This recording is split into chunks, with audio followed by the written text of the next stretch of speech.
పాశ్రమ గారు వేదవాకులు చదివి వినిపిస్తారండి.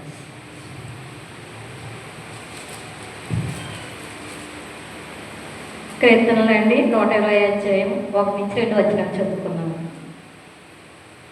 నా శ్రమలో నేను యెహోవాకు మొరపెట్టి తిని ఆయన నాకు ఉత్తరమిచ్చదని. యెహోవా అబద్ధములాడు పెదవుల నుండి మోసకరమైన నాలుక నుండి నా ప్రాణం విడిపించదు. దేవుడి పరిశుద్ధ వాక్యం దేవుడు దీవించు కాక. ఆమేన్. పట్టణం చదివించినటువంటి పాస్టర్ గారికి సముద్రపు వందనాలు తెలియజేస్తున్నామండి. మొదటి ఆరాధన ప్రారంభ ప్రార్థనగా రీటా టీచర్ గారిని వచ్చి ప్రార్థన నడిపించవలసిందిగా కోరుచున్నామండి.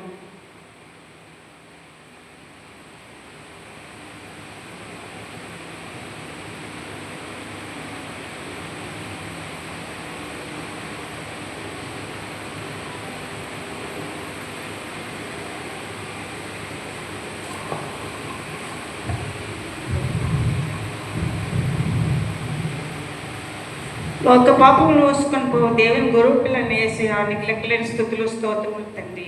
దయగల రాజా, ప్రేమగల రాజా, గడిచిన శనివారం నుండి ఇప్పటి వరకు కాచి కాపాడాలి. అలాగే స్తోత్రము చర్చకొచ్చిన ప్రతి బిడ్డని ఆశీర్వదించి తండ్రి. దయగల